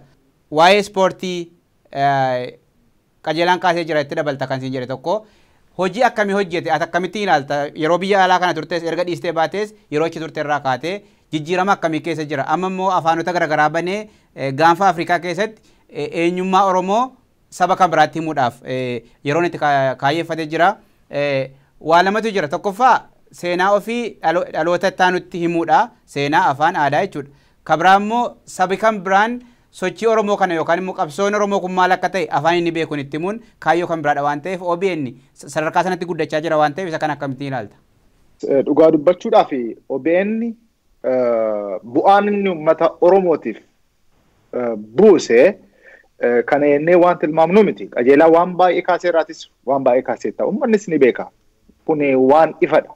Dhugaa dubbachuudhaaf OBN miidiyaa akka naashinaalitti ani ilaaluu miti. Miidiyaa akka gaanfa Afrikaatti miidiyaa jabaa kan ta'edha ilaalu jechuudha. Sababiin isaa maali? Jalqabumaa kaasee teknooloojiin inni qabu kan BBC'n qabu faana qixa ture yeeguu jalqaba jechuudha. Yeeguu EBC'n yookaan ETV'n anaaloogii fayyadamu OBN dijitaaladha kan fayyadamaa ture jechuudha. Haaraadha jechuudha. Kanaaf teknooloojii haaraatiin jalqabe jechuudha. Kanaaf inni jalqabe kun maal jechuudha? Seriously xiyyeeffannaatti kennameeti kan galame jechuudha. Akkaataa kanaatiin ijoolleen keessa galanii hojjechaa turan immoo maalidha? Dargaggoota, cimoota, professionaalii warra fit ta'antu achi keessa galee jechuudha. Rakkoon egaa akkuma qajeelaan kaasee bulchiinsa irratti rakkoon jiraachuu danda'a. Sababiin isaas namni dhufee hooggansa irra taa'u baay'een isaanii yookaan mootummaatu ramadataa waan ta'eef kanaaf barnoota baakgiraawundii joornaalizimii yookaan immoo teknooloojiin qabaachuun dhiisuu danda'u. Kanaaf waan beekansii kennu jechuudha. Kanaaf wal simsisanii hojjechuu irratti rakkoon jiraachuu danda'a jechuudha. Garuu uummata Oromootiif dhugaa dubbachuudhaaf nuti mataa keenya gadi ol qabannee akka deemuu dandeenyu miidiyaa sana jabeessanii hojjechuu irratti gahee hojii gaarii hojjetameera jechuudha. Kanaaf ani waan biraallee miti xiqqootiin asii ka'a jechuudha. Amma ani bakka itti dhaladhee guddadhee namni biraa hin beeku. Bakka itti dhalatee guddatte namni biraa Oromoon biraallee hin beeku. Fakkeenyaatiif maqaa aanaa tokkee kuttaa'ee jedhu namni beeku hin jiru. Dhalataan Oromoo Booranaa ta'e namni beeku hin jiru. Oromoon iyyuu akka wal baru magaalaa aanaatti akka baruuf gahee guddaa taphateera jechuudha. Misoomni magaalaa akkasii godina akkasitti gaggeeffameera kan jedhu yegguu Oromoon Booranaa kan Wallaggaa kan Lubbaaboraa kan Jimmaa kan Arsii dhaga'u Oromummaan akkaataatti jabaachaa deemuu irratti xiyyeeffannaa kennaa jira. Kun isa xiqqoodha. Isa guddaan naa deemnu Oromoon akka of beekuuf afaansa akka sirriitti beekuuf investimentii keessatti akka hirmaataa deemuuf wanta addunyaan irra jirtu akka Oromoonis bifa mana isaa taa'ee akka argachuu danda'uuf hojii olaanaa taphateera jechuudha. Kanaaf hojii sabboonummaa gaarii hojjechuudhaan deemeera. Kanaaf immoo bu'uura kan ta'e ijoolleen itti xichanii haala gaariitiin ciminaan tokkummaadhaan sabboonummaadhaan quuqamaan waan hojjetaniif wanti qaqqabeera jechuudha. Hoggansi immoo yeroodhaanis immoo jijjiiramaa dhufuunsaa dur kaabineetu hundeeffama. Amma immoo warri nuti wajjin achitti qaxaramne hoggansatti dhufuun isaanii kan akka Zinaabuu fa'aa Boojaa Gabbisaa hundumti isaanii amma dhufanii achirratti hoggansa keessa galuun isaanii kun anaaf wanta guddaadha. Maaliif ijoolleen kun waan barbaadan hin qaban, kaabanummaa waan barbaadan hin qaban. Isaan ogummaa isaanii hojjetanii mootummaadhaaf yookaan immoo uummataaf dabarsuudhaaf gahee olaanaadha kan deemanii. Kanaafuu ofitti amanummaa fi konfidensii qabaatanii akkaataa ijoolleen achi keessa jiranis hojjetaniif gahaa jechuudha. Amma immoo chaanaalii lammaffaa kun saaquunsaa ofii bira darbee Oromoon hammam hammataa akka ta'e kan agarsiisu. Ofii bira darbee sablammootaa fi akkasumas immoo Horn Afrikaa irratti biyyoota jira wajjiniin waliin jiraachuudhaaf misoomaan walitti dhufeenya akkasii cimsuudhaaf chaanaaliin kun banamee Oromoon waa'ee isaa biyya Keeniyaatiif kan jiruutiif yookaan immoo saba Sudaaniif jiru, saba Taanzaaniyaatiif jiruutiif akkasumas immoo sablammoota adda addaa naannoo kibbaas ta'uu danda'an hundumaatiif dabarsuudhaaf chaanaalii mataa isaatii gatee bifa isaatiin promote of gochaa deemuun kuni Oromummaan ammam jabaachaa akka deemu, Oromummaan ammam hammataa akka ta'e kan agarsiisu sirna gadaatiin akkaataatti deemuu dandeenyudha jechuudha. Kan biraallee haafume sirna baallii walii dabarsuu yookaan sirna hangoo walii dabarsuu gadaa Oromoon qabu sun jechuudha. Ji'a tokkoof riippoortaroonni keenya bakka gadaasan bakka Oromoon jiru bakka Booranni gadaasan dabarsuun taa'anii dabarsuun isaanii kan sagantaa kana kan biraa waa'ee ispoortii yoo ilaalle atileetiin Oromoo addunyaatti beekaman baay'een isaanii atileetota Oromoodha. Kabareejiin isaaniif kennamaa jiru akka miidiyaa Itoophiyaatti baay'ee laafaadha. Atileetonni Oromoo waan hojjetan irra caala waan isaaniif malu hin arganne. Kanaaf irra caalatti OBN xiyyeeffannaan inni guddaa kan kennaa ture atileetota kanallee fidanii gara miidiyaatti dabarsuudhaaf hojii hojjetanillee fakkeenyummaa gaariitti akka deemuu danda'an. Kan biraallee hafu yeroo sana pirezidaantiin kan turan Abbaan Duulaa Gammadaa kilaboota akka Oromiyaatti dura akka federaalaa turan akka Oromiyaatti kilaboota 21 hundeeffamaniif gahee olaanaa taphataniiru. OBN immoo waan sana irra deemuudhaan hojjechuudhaan waan gaarii dabarsaa tureera jechuudha. Kanaaf bifa madaalawaatiin Oromummaa barsiisuu irratti xiyyeeffannaa kennee hojjeteera. Kana immoo ijoolleen achi keessa jiran hojii gaarii hojjetaniiru jechuudha. Hanqinoonni jiru kun beekamaadha. Hanqinoonni sana garuu furaa akka deemaa jiru naaf galaanaaf ammatti jechuudha. Maaliif hooggansa jijjiiruun waa tokko.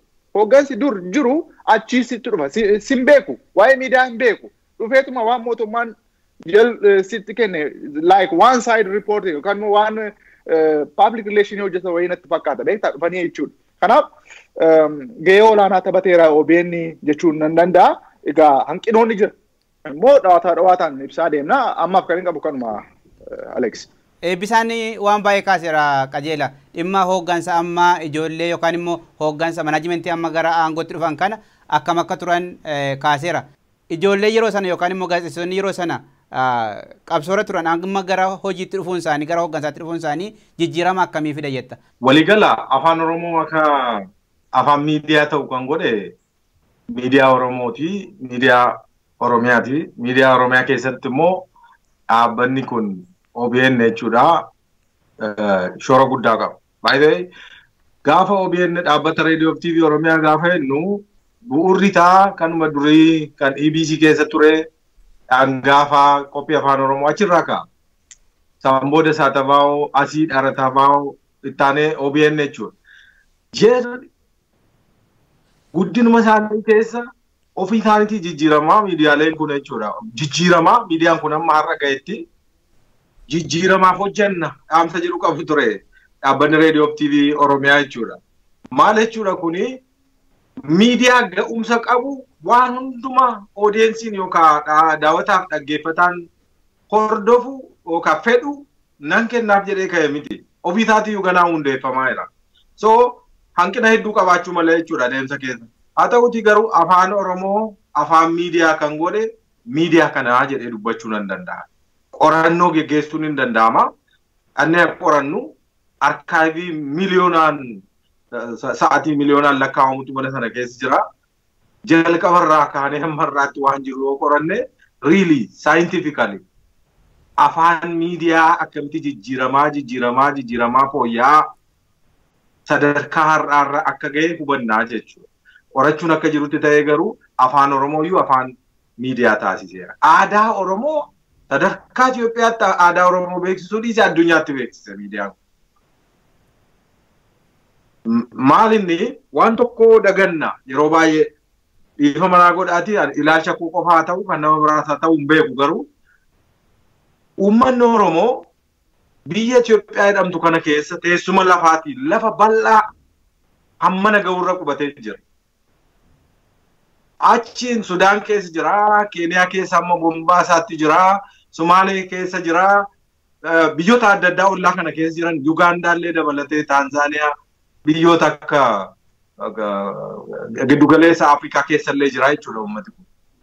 Uummata bal'inaan jiru kana afaan miidiyaa waa'ee walii taatii irraa dhagahuun qabu ture. Tokko kan lammaffaa immoo uummanni akka kanatti teessuma lafaa bal'aa biyya Itoophiyaa keessatti qabu kun uummanni lakkoofsaanis lakkoofsa uummatoota Itoophiyaa keessaa sadarkaa olaanaa irratti argamu kun yeroo hunduma gaaffii dhiibbaan irra ga'ee nana cuucamee afaan koota cuucamee aadaa koota cuucamee sirna mootummoota biyya kana keessa jiraniitu miidhaan irraan ga'ee kan jedhu kaasa malee an biyya kana keessa hin jiraadhu an biyya kana alaa an biyya kana addaa an saba biraarraa addaa gaaffii jedhu hin qabu. Yeroo baay'ee saboota biraa biratti garuu uummanni Oromoo yoo bakka tokkotti hiriira ba'e isaan warra biyya fottoksan isaan warra biyya akkas godhan maqaan kennamuuf jechuudha. Hamma Oromoon waa'ee aadaa siyaasa isaa qabsoo isaa amma inni ofimee ol warri qabsoo Oromoo ukkaamsuudhaaf hojjetan baay'isanii waan iyyaniif miidiyaa irratti jechuudha kan isaaniitu dhageettii qaba. Kan isaaniitu hubatamaa jira. Har'uma fagoon deemnu har'a yoo teenye ilaalle uummanni Oromoo gaaffii mirgaa gaafata. Kan arrabsamu isa gaaffii mirgaa gaafata. Kan miidiyaa gubbaatti bahanii sadarkaa miidiyaa mootummaatti illee amma EBC kaasuun hin danda'ama. Miidiyaalee FM Finfinnee keessa jiran kaasuun hin danda'ama. Uummata kana imeejii hin jirretti kennanii gaaffii mirgaan ni gaafatu kan biraatti jijjiiranii hubachuutu jira jechuudha. Ilaalchi uummata kanarratti jiru baay'ee dogoggoraadha biyya sana keessaa jechuudha. Especially naannolee tokko keessatti immoo miidiyaadhaan yoo ammatti duulamutti ga'ee jechuudha. Qorichi kanaa inni guddaan miidiyaa afaan sanaan dubbatu qabaachuudha. Uummanni kun waa'ee ofii isaatii sirriitti afaan sanaan saboota Itoophiyaa keessa jiraatan hundumaaf ibsuu danda'uu qaba jechuudha. Yoo danda'a amma hamma danda'ametti kan hojjetaa jiru afaan waliigalatti biyya sana keessatti dhaga'amu. Darbees immoo afaan gaanfa Afrikaa irratti dhaga'amu. Magaalaan Finfinnee immoo yookaan biyyi keenya Itoophiyaa dhumtiyyuu giddugala dippiloomaatiiti jedhamti. Giddugala gamtaan Afrikaa achi jira dhaabbileen mootummaa fi idil addunyaa kan dhaabbata mootummoota gamtoomanii ofiisiin isaanii gurguddaan achi keessa jiru madda odeeffannoo jechuudha kanaaf wajjin wal qabate. Kanaaf bakka kanatti gaanfa Afrikaa irratti istirateejii baasanii afaan daangaa ce'u fakkeenyaaf Oromoo Keeniyaa keessa jiraatu, Oromoo Jibuutii keessa jiraatu, Sumaalee keessa jiraatu. Akkasumas immoo afaan akka Swahili naannoo sana keessatti dhaga'aman. Waa'ee nuti afaan Sumaaleeti. Somaaliyaa keessatti Sumaalee Itoophiyaa keessattis kan dhaga'amu. Afaan Jibuutii keessattis kan dhaga'amu jechuudha. Afaan Ingiliffaatiin gaanfa Afrikaa waliigala irratti Keeniyaan afaan Ingiliffaatiin waliigala. Yugaandaan akka kana. Sudaan irratti akka kanattiin bal'isanii yaadanii istirateejii baasanii Horn of Africa jedhanii kaa'uun isaanii really akka ogeessa miidiyaa tokkoottanii baay'een itti gammadeen aan kana walitti rukute. Because sadarkaa kanarra ga'uun kun mul'ata gaariidha. Waan jajjabeeffamuu qabudha. Nuunu garaan guunnee maal odeessuu achi deemtu hin jedhamu akka kana. Kan jedhamu qabu jabaadhaa isa kan keenyaas isa asii kana isa hanqate kana nuu guutaadhuma deemaa. Kan hanqachuu hin qabnu jechuudha. Kanaaf yoo sirriitti hubannee ilaalle miidiyaa dhiibamaa dhufetu miidiyaa hacuuccaa adda addaa keessa darbaa dhufetu miidiyaa mootummaa birattis qaamolee mootummaa geggeessan birattis tuffatamaa ture yookaan dhiibamaa ture. Kan inni tuffatamuuf dhiibamuuf sababa ogummaa hin dandeenyeef miti. By the way, ogeeyyiin OBN keessa jiran dhaabbanni federaalaa waan qabu natti hin fakkaatu. Ilaaluun hin danda'ama gadi qaban. Wanni ijoolleen achi keessa jiran hojjetan wanna isaan qaban warri federaalaa keessa jiran kan hin qabnetu jira. Innis quuqama uummataati. Dhaabbata EBC keessa irratti galtee namoonni iyyanii dadhabanii mindaama nyaachuuf warra hojjetantu jira. OBN yoo deemte wanta akkasii hin jiru. Mindaa fudhatee galuudhaaf qofa kan dhaqee galu baay'ee xiqqaa lakkoofsaan hamma danda'een dubbata fuulduratti jechuudha. Gaaffii kaasa jechuudha. Waa'ee ogummaa kana hin quuqama jechuudha. Hamman argetti yeroon keessa ture jechuudha. Akka hooggansaatti gaaffii ka'u sana deebisuutu nu rakkisa malee namoonni gaaffii akkuma jirutti duuchaadhaan waan itti himame waan ittiin jedhame fudhataniitu jiraatu kan jedhu kun an dogoggora natti fakkaata. Achuma keessayyuu qabsoo guddaatu jira jechuudha. Kanaafi uummata guddaa saba bal'aa gaanfa Afrikaa keessayyuu bal'inaan diriiree qubatee jiru. Biyya Itoophiyaa jedhamtu kana kaabaa fi kibbaan walitti hidhee maal jedhu warri saayinsii seenaa qoratanii uniting factor ittiin jedhu uummata Oromootiin. Uniting factor jechuun saba Itoophiyaa biyya jedhamtu tokko taasise jechuudha. Saba biyya Itoophiyaa jedhamtu kana tokko taasisee kibbaa fi kaabaa fi dhiyaa fi lixaan walitti hidhee tokkummaa biyyattii keessatti bakka guddaa qabatee jirutu akka waan tokkummaan feeneetti calaqqisa yeroo baay'ee. Tokkummaan fedhu yookaan dhaabbilee siyaasaa wajjin yookaan leellistoota adda addaa wajjin yookaan namoota sababa aadaa isaa jaallatu, sababa afaan isaa jaallatu, sababa qabsaa'ota adda addaa duukaa fedhii isaa sababa kaasaniin hiriiruuf jecha uummata Oromoo kun sodaachisaadha. Gaaf tokko ka'ee akkas fottoquu danda'a. Maal eessatti fottoqa uummanni Oromoo? Uummanni Oromoo koo gaanfa Afrikaa keessatti utubaasa guddaadha. Itoophiyaa keessatti utubaasa guddaadha. Maal fottoqama? eessatti fottoqa yookaan dhiibbaa isa kamiin geessisa mirga isaa kabachiifatee even tokkummaa biyya sanaa cimsuu keessatti yoo garaa guutuudhaan dubbanne kan gahee guddaa qabaachaa jiru uummata Oromooti dhugaa dubbachuuf yoo ta'e jechuudha. Of course warri kaan gahee qabaachuu danda'u garuu ilaalchi uummata kanaaf kennamaa jiru dogoggoradha. Abbaatu ofii mataa waa'ee ofii isaatii of himachuuf miidiyaa barbaada uummati kun. Waan itti jiru dhugeeffannaasaa qajeeltoosaa gara fuulduraatti garatti deemu siyaas dinagdeesaa jiruuf jireenya hawaasummaasaa kana hundumaa waan ittiin kallattiidhaan saboota naannoosaa fi gaanfa Afrikaa keessa jiran itti himatu isa barbaachisa jechuudha. Kanaaf gaanfa Afrikaa kan jedhu sana ija kanaan hin ilaala. Kaayyoo kanaaf yoo deeme kana raawwachuu yoo danda'e dhugaa dubbachuudhaaf istirateejii isaan sadarkaa kanatti fidanii jalqaban jajjabeeffamuu qaba. Hanqina qabaachuu danda'a. Hanqina hongasaa qabaachuu danda'a. Hanqina ogummaa qabaachuu danda'a. Addunyaan kamiyyuu piroosesiidha, adeemsadha. Baay'ee dandeettii ofii ijaaruun dhalotaan kan dhufu malee ganama tokkoon ka'ee kan hundumtuu guutamee argamu miti. Teekinooloojiinis akkuma kana. Miidiyaa ganaa waggaa 20 guunne fedhiin nuti irraa itti fedhiin daawwataaf dhaggeeffataan irraa sagantaa fi odeeffannoon irraa barbaadu akka isa waggaa 78 sanatti ilaalamuu qabu. Har'a biyya UK keessa jiraadha. BBC'n har'a waggaa 80 ol ta'uuf. Garuu yeroo fedhiin uummataa hammam tokko fedhii uummataa guute jedhanii yeroo qoratan still 70 gadi. Guutummaatti fedhii uummataa guutee miidiyaan hojjetu addunyaa kamirrayyuu hin jiru.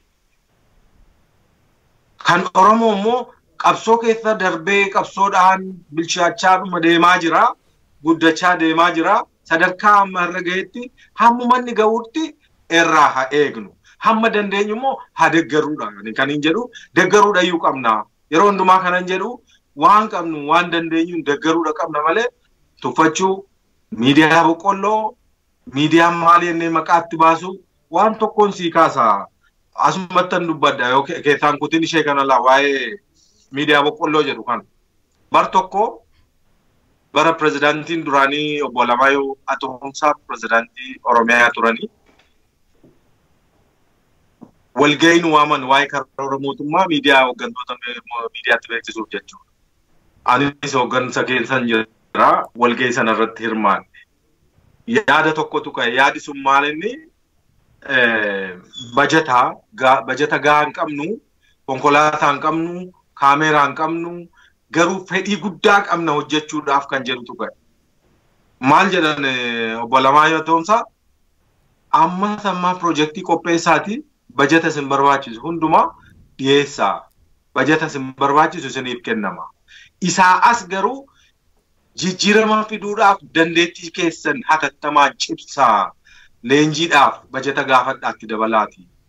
Namoota isin leenjisan biyya barbaaddan irraa fidaa. Biyya barbaaddan deemaa leenji'aa. Miidiyaa kana ijaaruu qabdu jedhanii jechuudha. Walga'ii sana irratti nama tokkotu yaada tokko kaase. Fedhiin hawaasaa bal'aadha. Dhaggeeffataaf daawwataan halkanii guyyaa kan nutti bilbiluu dabtarii qonnaa taatan nuun jedha. Dabtarii qonnaa taatan nuun jedhu. Kana jijjiiruudhaaf hojjechuu qabna. Kan jedhu yaada kaasee jechuudha. Maal jedhan pirezidaantichi? Dhaggeeffataniitu utuu akkuma isiniin jedhan sana dabtarii qonnaallee taataniitu ta'e uummata miliyoonota hedduu ta'an uummata Oromoo 80 baadiyyaa keessa jiraatu qotee bulaa ta'e fedhii isaa guutuu turtanii yoo kana gootaniitu ta'e immoo dhugumatti isinii dabtarii ishaa yoo taate jedhamtaniyyuu itti saalfachuu hin qabdanii. Isa uun taane jechuu isaanii. Dhugaa dubbachuudha. Isa uun taane. Hammuma isiniin jedhan kanalleetu taatanii gaarii ture. Ijoollee OBN keessa har'a jiraniif dhaamsi nan dabarsu dabtarii abbaa fedhee ta'e siina jedhan. Dabtarii qonnaa taatee dabtarii maalii taatee jedhan. Yookaan TV boqqolloo ta'ee reediyoo boqqolloo ta'ee haa jedhan. Warra jedhan kana miti warri guddaan daawwataaf dhaggeeffataan keessa. Uummati daawwataaf dhaggeeffataa ta'e as bahee isinitti maan jiru ta'a. Isa fedhiisaaf faayidaa ta'a miidiyaadhaan guutuudhaaf hojjedhaan jedhaan. Yoo kana gochuu danda'an maqaan hinuma jira addunyaa kam keessa iyyuu hin jira maqaa sanaan saalfatanii dudduubatti deebi'uun qaban. TV'n boqqolloo maqaan jedhu saalfii ta'uun qabu anaaf. Maal akkamitti saalfii ta'a? Biyya uummanni miliyoona hedduun beela'ee bulu keessaa TV'n sun yookaan miidiyaan sun waa'ee boqqolloo odeesse jedhamee yookaan waa'ee boqqolloo yeroo hundumaa leellisa jedhamee fedhii keenyaan guunneedha. Cuunfamee dhaamsisaa gaafa laalamu fedhii daawwataaf dhaggeeffataa sirriitti hin guunneedha. Miidiyaan sun immoo kana ilaalee irratti hojjechuu qaba. Yeroo hundumaa garuu kanaan waan jechuun barbaachisaa miti yaada kaasuu barbaade. Eebbisa waan itti dabaltu qabdaa? Ani keessumaa waa'ee komii OBN irratti ka'u yegguun dhaggeeffadhu namni hubachuu kan qabu tokko keessaa maa'inni tarii ummata magaalaa mufachiisnee ta'uu danda'a yookaan immoo ummata sirriitti qaroome kanaa dafee waan amma abdeette akkuma feesbuukii irraa waan adda addaa kana argannu kana miidiyaa sanarraa argachuu barbaadata. Garuu kaayyoon sagalmisaa ummata Oromoo waan ta'eef ummanni Oromoo immoo baay'ee sabni baay'ee jechuudha kan jiraatu baadiyyaa waan ta'eef gama isa fayyaduutiin wal keessa makamee yoo hojjetame bu'aa hedduu akka qabudha kan agarsiisu jechuudha. OBN immoo waan hunda hojjechuu danda'a jechuudha. Maaliif sa'aatii 24 dabarsuu danda'a. Chaanaalii mataa isaati. Amma chaanaalii dabalataayyuu kennaa jira jechuudha. Maal jechuudha kuni kan bashannanaa qobaatti, kan misoomaa qobaatti yookaan immoo kan siyaasaa kan maalii qobaatti godhee hojjechuun ni danda'ama jechuudha. Rakkoon jiru rakkoo bulchiinsaa ta'uu danda'a. Bulchiinsi darbee amma beekumsa isaatii hojjetee darbeera. Barraadha jalqabee ammatti kan jiru zinaaboo asraatitti jalqabee hoggansi jiru hamma gahee isaatii hojjechaadha kan darbe jechuudha. Amma barbaachisu hojjetaadha kan mootummaadha waan banameef miidiyaan kun waan mootummaan barbaadus dabarsaa dhufeera jechuudha. Kanaaf ani amma kan laaluu danda'u Oromoon miidiyaa qabaachuun isaa waa tokko. Erga qabaatee hojjechuun immoo barbaachisaadha. Itti dhimamanii barbaachisaadha. Ijoolleen garuu achi keessa jiran hundi isaanii isa dhugaa dubbachuudhaaf qajeelaan illee kaaseera. Nama muraasa alatti hundi isaanii sabboontota Oromoo maal hojjechuu qabna kan jedhu yookaan immoo Oromoon maal nurraa argachuu qaba kan jedhu halkanii guyyaa beela'anii rakkatanii arrabsamanii hojjechaa turaniiti miidiyaa kana hanga ammaatti kan qaqqabsiisan jechuudha. Kanaa boodas immoo maal ta'aadha? Kanaa booda immoo irra caalatti ammayyeessaa dhufu. Amma jidduu kana erga biyya alaa bahee booda kan inni dhagaa ture yookaan immoo kan inni argaa jiru ijoolleen baay'een biyya alaa dhaqanii leenjii adda addaa fudhachaa dhufuun isaanii of gabbisaa jiru jechuudha.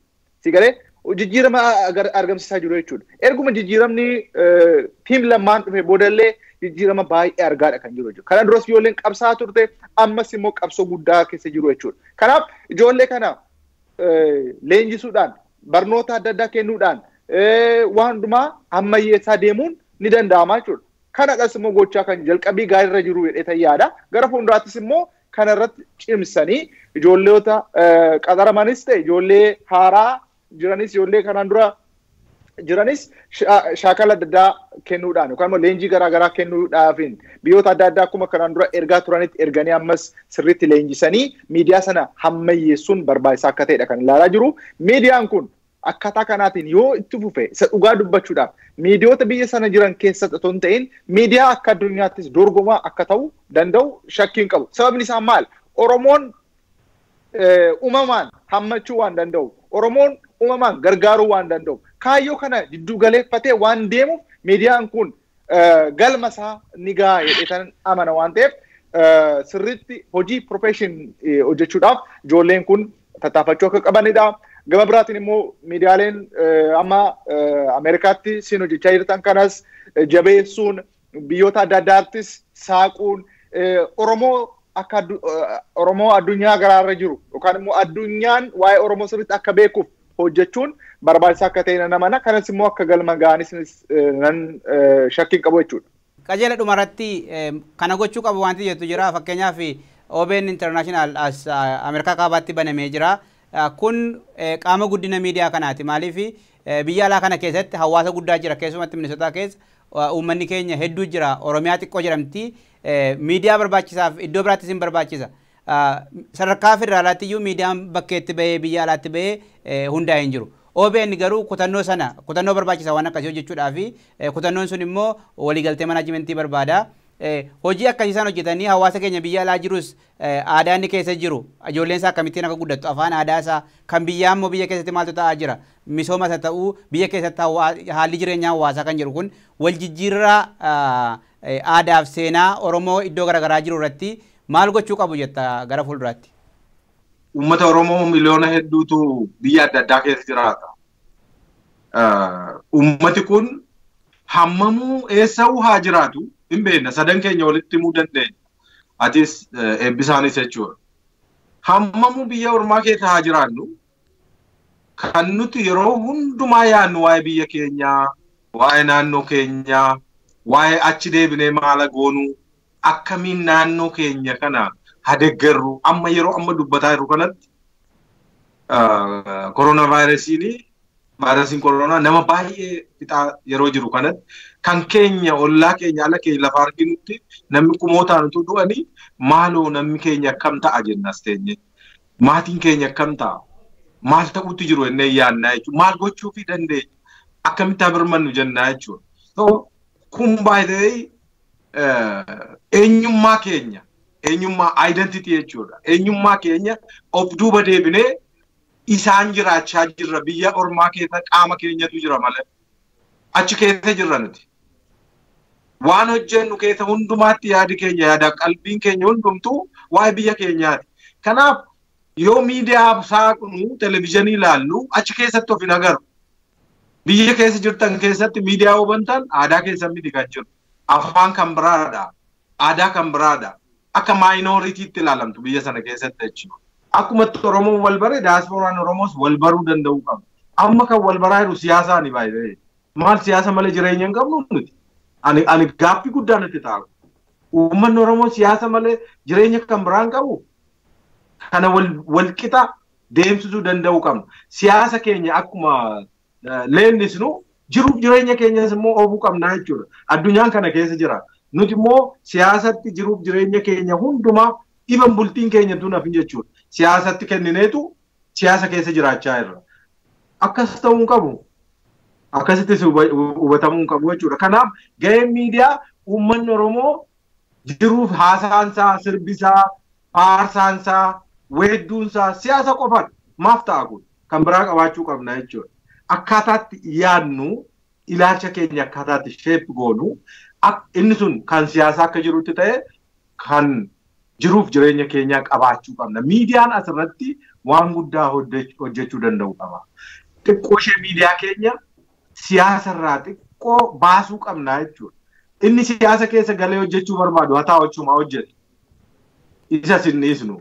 Garuu miidiyaaleen kaan siyaasarraa adda ta'anii waa'ee aadaa, waa'ee amantii, waa'ee afaanii, waa'ee jiruuf jireenyaa, waa'ee ilaalcha Oromoo kana irratti hojjechuu qabu jechuudha. Kanaaf OBN International utuu bifa sanaan qindaa'ee siyaasa abbaa fedhee hadeeggaru oodeensiin achi jirus hojjetaan achi keessa jirus abbaa fedhee hadeeggaru garuu ogummaa miidiyaatiin waan uummanni kun fedhuu fi waan uummanni kun arguun irraa hin barbaachisa jedhamee amanamu hojjechuu danda'u qaba. Qajeelaa Qannaa biyya Ingilizirraa akkasumas Bisaan Aggasaa biyya Swiidinirraa toora Skypeetiin argamtanii muuxannoo qabdan OBN keessatti hojii hojjechaa turtan hanqinaaf jabina OBNs yookaan immoo akka miidiyaa waliigalaatti akka miidiyaa Itoophiyaatti yaada baay'ee bilchaataa nuu kennitaniif hedduu galatooma. Galatoomii Alamaayyoo Attisii horii bulii.